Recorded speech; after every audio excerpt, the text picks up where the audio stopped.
মুর্শিদাবাদ থানার অন্তর্গত মহিমাপুর ফাঁড়ি। ফাঁড়িটি এখন অন্য জায়গায় স্থানান্তরিত হয়ে গেছে কিংবা উঠে গেছে জানি না সেটা, তবে একটা সময় এটা পুলিশ ফাঁড়ি ছিল। এই যে বোর্ড,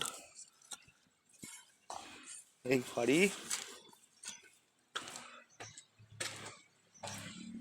মহিমাপুর ফাঁড়ি,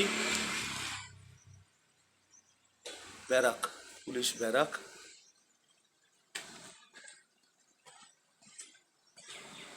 এদিকটায় সেন্ট্রি দাঁড়ানোর জায়গা,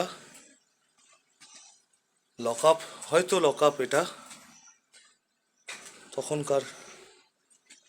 আর অভিযোগ জানানোর জন্য সাধারণ মানুষের অভিযোগ জানানোর জন্য অফিস। তালা বন্ধ। বহুদিন এলাকার মানুষের বক্তব্য বহুদিন যাবতই বন্ধ। তখনকার দিনে দেখুন, পুলিশের সিজ করা গাড়ি, একটি ট্রাক এখনো দাঁড়িয়ে, দুর্ঘটনা অ্যাক্সিডেন্টগ্রস্ত একটি অ্যাম্বাসাডার এখনো পড়ে রয়েছে। যেরকম থানায় সিজ গাড়ি থাকে, মাটি হয়, এভাবেই মাটি হচ্ছে। এই মহিমাপুর থানার ফাঁড়ি। এখানে একটি জায়গায় ছোট করে ফলক মতন করা আছে, W&B নাম্বার 1।